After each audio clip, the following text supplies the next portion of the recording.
ओम विघ्नेश्वराय वरदाय सुरप्रियाय लंबोदराय सकलाय जगत्थिताय नागायनाय सुतियज्ञ विभूषिताय गौरीसुताय गणनाथ नमो नमस्ते।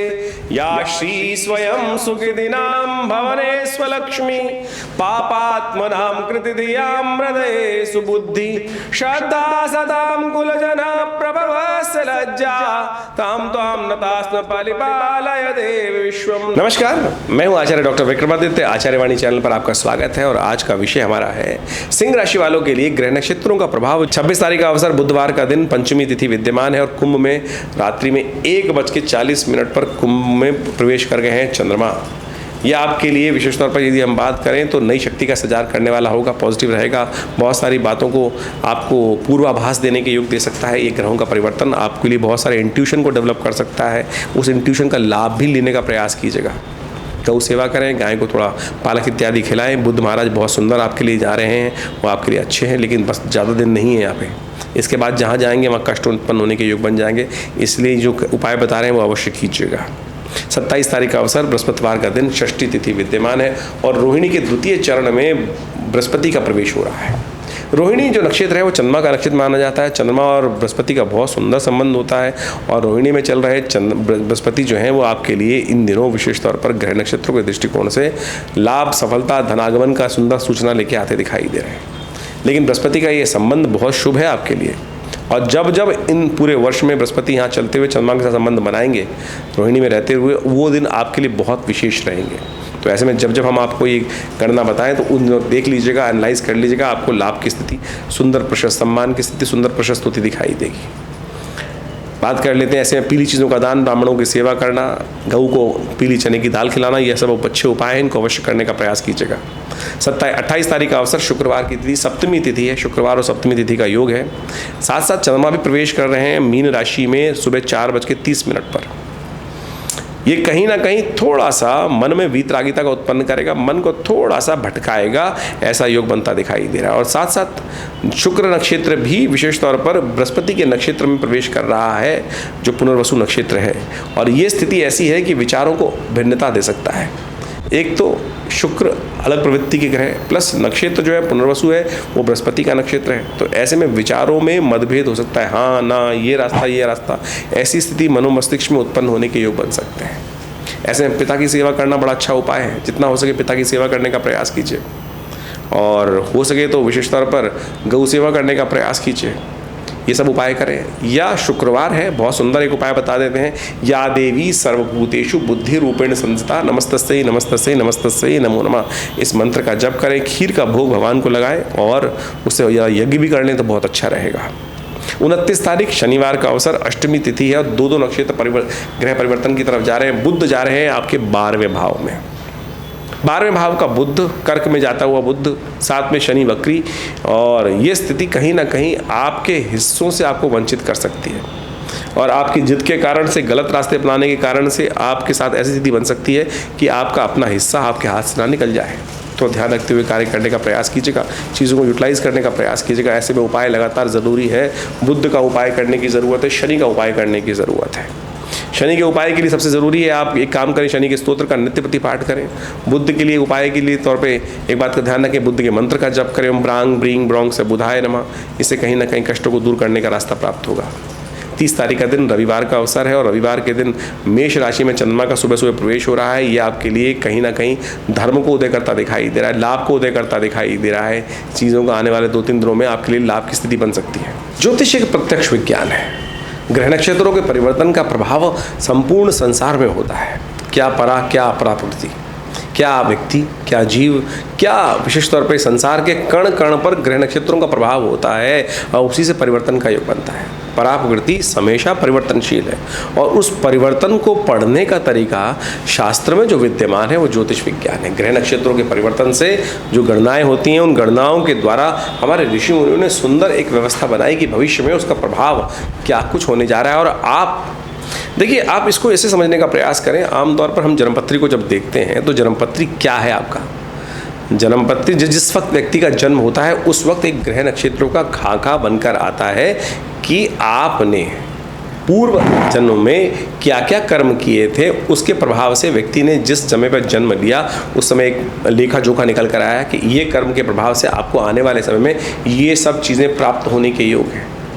और उस दिन से जब जन्म लिया तो यानी अब आप ये समझ लीजिए, जैसे आप एक इसको ऐसे समझें कि आप बैलेंस शीट बनाते हैं, सीए बैलेंस शीट बनाता है ना, 31 मार्च तक को ईयर एंडिंग में एक बैलेंस शीट बना दी गई और उससे क्या प्राप्त हो गया कि इस पूरे साल में क्या लेखा जोखा आया, क्या कमाई की, क्या लॉस हुआ और कितना अच्छा कार्य किया, आपके लिए सरप्लस कितना रहा, डेबिट कितना है, क्रेडिट कितना है, आपके खर्चे में क्या आगे आने वाले समय में क्या कुछ लेकर आ रहे हैं। तो वही प्रभाव है, यानी 1 अप्रैल से जब नया कार्य आरंभ करते हैं तो वो सब चीज़ें आपके लिए होते हैं। अब या तो उसको बैठ के खा लो, या जो नुकसान है उसको बैठ के रो लो, या कर्म कर लो, उसको और बढ़ाने का प्रयास करो, शुभ रूप करने का प्रयास करो। तो यही प्रभाव ज्योतिष के विज्ञान के अनुसार से है कि जन्मपति तो केवल लेखा जोखा है, आपने पूर्व अर्जित कर्म के अनुसार से पूर्व जन्म में जो किया और अब आगे बढ़ने के लिए कौन से कर्म आपको सही चाहिए, कैसे कर कर आप उसको ठीक कर सकते हो, यही विज्ञान है। यही ज्योतिष ने बहुत सुंदर तरीके समझने का प्रयास किया और हमारा इस चैनल के माध्यम से आपके समक्ष जुड़ने का यही अर्थ रहता है कि हम आपको बताएं कि सही दिशा कैसे रहेगी, कौन सी दिशा पे आपको चलकर क्या कुछ, कहाँ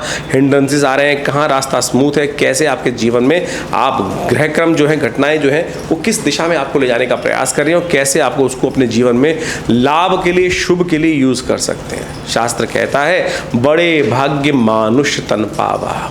इस संसार में मनुष्य तन जो है, शरीर जो है, बड़े भाग्य से मिलता है और उसको ऐसे ही बेकार ना करें। विज्ञान के अनुसार से, शुभ योगा योग के अनुसार से चीज़ों को समझते हुए उसको हमें आगे बढ़ाने का प्रयास करना चाहिए, सही मार्ग पे अपने आप को डालने का प्रयास करना चाहिए। ये एक्सपेरिमेंट करने का धंधा नहीं है। आप हमारे ऋषि मुनियों ने बहुत अनुसंधान कर कर बहुत सुंदर तरीके से जीवन को चलाकर सुंदर व्यवस्था बनाने का, सुंदर जो व्यवस्था है अनादिकाल से व्यवस्था करने का प्रयास किया। आज हम मूढ़ हैं जो अपनी संस्कृति पर विश्वास नहीं करते। विश्व में बहुत सारे लोग आज हमारी संस्कृति पर, इस ज्योतिष विज्ञान पर विश्वास कर रहे हैं।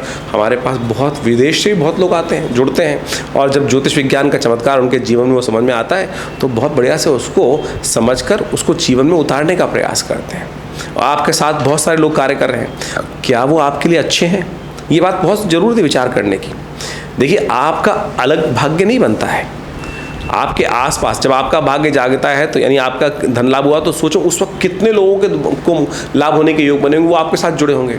और यदि आपका भाग्य खराब हो रहा है तो जो आपके साथ जुड़े हैं उन सब का भी कईयों का भाग्य खराब हो रहा होगा। एक मंत्री बने व्यक्ति, आप ये समझें उनके साथ कितने लोग जुड़े हुए थे, कितने लोगों का उद्धार हो गया, कितने लोगों की और प्रोग्रेस हो गई, किन किन को कौन कौन सा उनके साथ से जुड़े हुए लोगों को क्या क्या प्राप्त हुआ, यानी उन सब के भाग्य ने भी जोर मारा।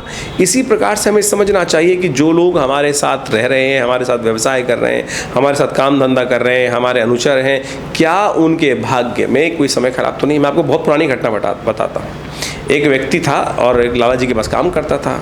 ज्योतिषी जी महाराज गए और बोले महाराज इस व्यक्ति को हटा दो, इस व्यक्ति की आंखों में मुझे शनि दिखाई देता है। और लाला जी ने नहीं माना और वो व्यक्ति, उसकी शनि की महादशा या कुछ खराब योग रहा होगा और पूरा बिजनेस व्यवसाय उन सब को लेकर कई बार से वो नुकसान करा गया।